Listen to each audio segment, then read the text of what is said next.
तर hi YouTube family, कशा आहात तुम्ही? आशा करते मजेत असाल. मी पण मजेत आहे. तर काल एक मी व्हिडिओ टाकला होता, त्याच्यावर एका दादाची कमेंट होती की ताई, मी माझ्या आईला सांभाळतो आणि माझ्या आईचं आणि माझं पटत नाही. तर दादा, तुम्ही तुमच्या आईला सांभाळता, हे खूप चांगलं करता हो तुम्ही. हे ऐकून मला खूप चांगलं वाटलं. आणि तुम्ही तुमचं आणि तुमच्या आईचं पटत नाही, तर तुम्ही नशिबवान आहात दादा. तुम्हाला आई आहे. कधी तुम्ही नाराज होता आईवर, तर कधी तुमची आई तुमच्यावर नाराज होते. तुम्ही तर खूप नशिबवान आहात.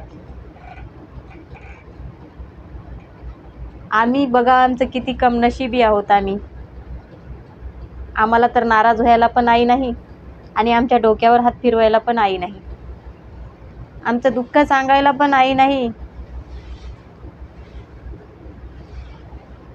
दुःख असल्यावर मांडीवर तिच्या डोकं ठेवून झोपायला सुद्धा आई नाही.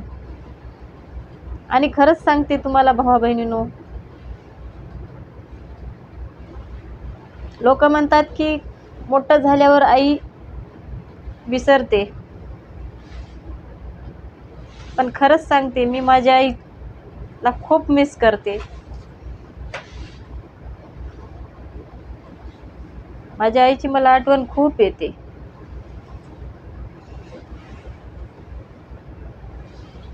आणि का नाही येणार? तुम्हाला सांगते, माझी आई कशी वारली आणि मी केवढी होते.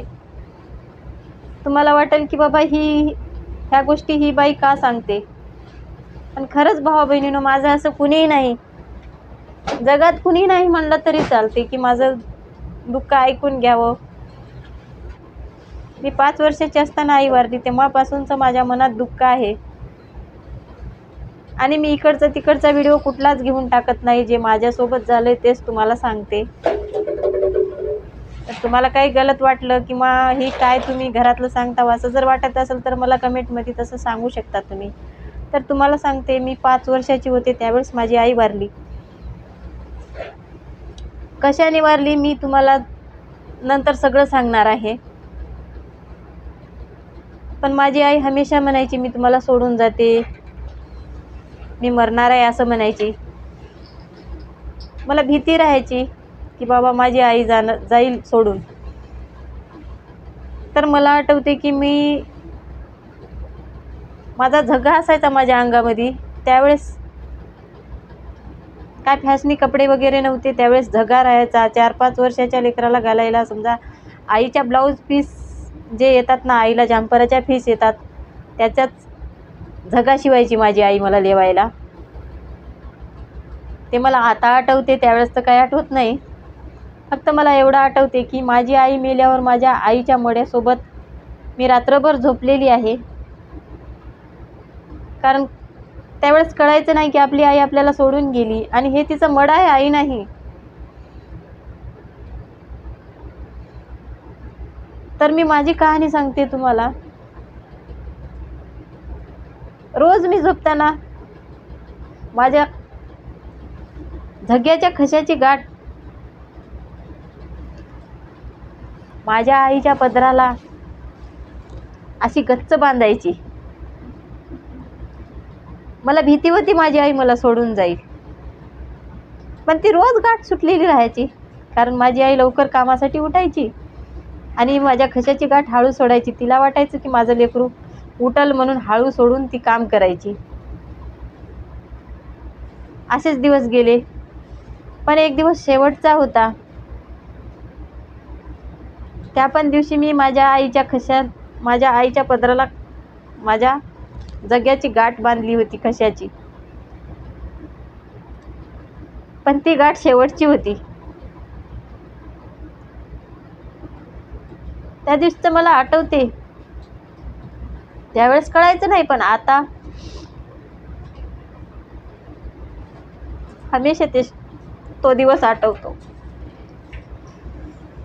माझ्या खशाची गाठ सुटलेली होती आणि माझी आई पलीकडे बसून तडपत होती. शेजारची लोक जमली होती.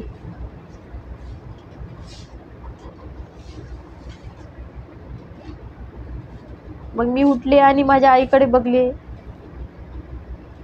आणि मी माझ्या खशाच्या गाठीला बघले. त्याही दिवशी मला प्रश्न पडला होता की माझ्या आईनं आज पण गाठ सोडली खशाची, कशी सोडली असेल.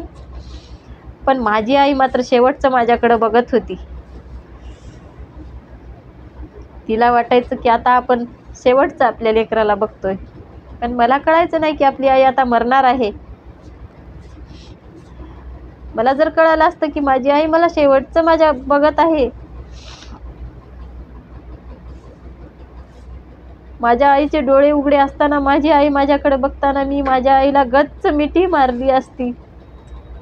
मला जर शेवटची आपल्याकडं आई बघते हे जर कळालं असतं तर. आणि माझ्या आईचा जीव गेला. जाताना फक्त शेजारच्या लोकाला हे सांगली, आता मला वाचवण्याचा प्रयत्न करू नका, आता माझं संपलं आणि माझे लेकरं मी तुमच्या हवाली करून जात आहे. कारण तिला सुद्धा वाटायचं की आपल्या लेकराला आता कोणीही नाही.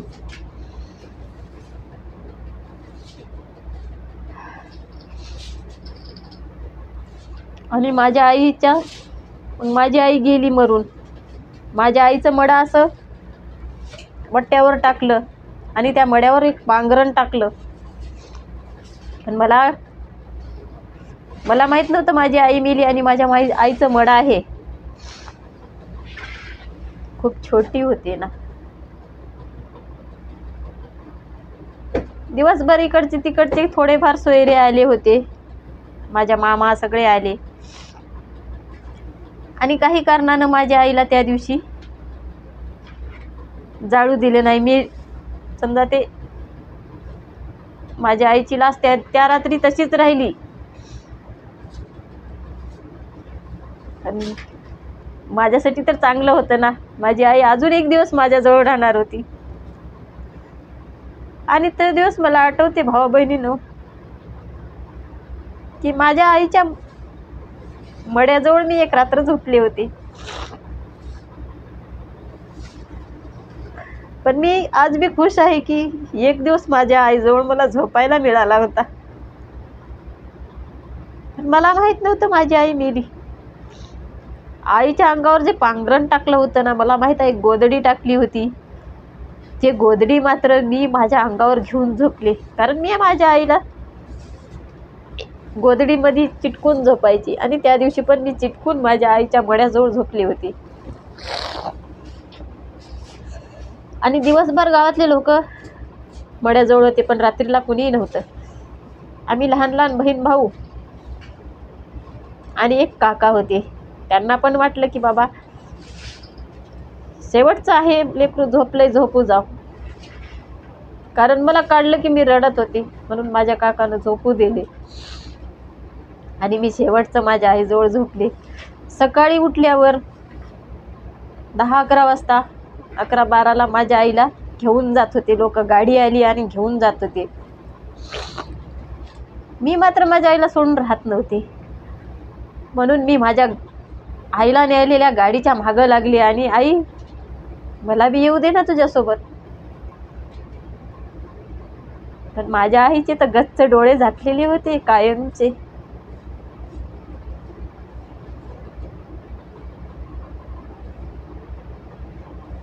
मी तेवढं मागं लागलं तर माझी आईने मला सोबत घेऊन गेली असती,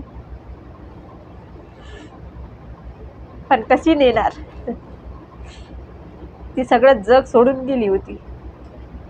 मी मात्र मागं गाडीच्या पळत राहिले आणि गाडी पुढे गेली. फक्त एवढं आठवते भावा बहिणीनं, त्याच्यानंतर काय झालं काय नाही काहीच आठवत नाही. अजून एक ना, मला कुणी नातेवाईक विचारलं नाही ना, कुणी काही खाल्लंय का विचारलं नाही. सणाला कुणी आम्हाला एवढंसं काही करून आणून दिलं नाही. माझ्या बाबांनी भाकर भाजी खाऊ घालून सणाला सुद्धा आम्हाला लहानाचं मोठं केलेलं आहे. खायला तर घरात खूप होतं, पण करायला बाई माणूस नव्हतं. आम्ही लहान लहान आणि माझ्या बाबाला गडी माणसाला काय जमणार आहे. दिवाळी आली तर लोकांच्या इथं खूप काही बनत असेल, पण आम्हाला माहीत नव्हतं दिवाळीला काहीतरी चांगलं करतात खायला. आमच्या बाबाला जेवढं बनल तेवढंच आमच्या बाबा करायचे. भाकर भाजी भात असंच करायचे, कारण बाबाला येत नव्हतं. पण आमच्या नातेवाईकांनी कुणी आम्हाला विचारलं नाही की बाबा लेकरं परदेशी आहेत, त्यांना काहीतरी खाऊ घालायला पाहिजे. कोणीच विचारलं नाही. तसं आमच्या बाबानं लहानाचं मोठं केलं. आणि आता माझे बाबा पण सोडून गेले. बाबा होते तोपर्यंत काही वाटलं नाही, पण बाबा गेले तेव्हापासून मात्र मी अनाथ झाले. कोणी नाही जगामध्ये. म्हणून मी माझं दुःख तुम्हाला सांगते. तरी माझं काही चुकलं वाटलं तर खरंच भावा बहिणींनो मी तुम्हाला माफी मागते. पण मी इथला तिथला व्हिडिओ काही टाकला नाही. जे माझ्यासोबत झालंय ते मी तुम्हाला सांगले. काही तुम्हाला वाटलं तर मला कमेंट करून सांगा. मी याच्यानंतर व्हिडिओ करून माझं दुःख सांगणार नाही तुम्हाला. फक्त माझ्या मनातलं दुःख कुणी नाही म्हणून तुम्हाला सांगते. खूप अजून माझ्यासोबत खूप मोठी कहाणी आहे भावा बहिणींनो. खूप सहन केलेला आहे मी. आणि अजूनही खूप लोक त्रास करतात. का त्रास करतात की मला आई नाही, बाप नाही, माझं ऐकून घेणार कोणी नाही म्हणून त्रास करतात. सगळं सहन करते, माझ्या लेकरासाठी हसून जगते.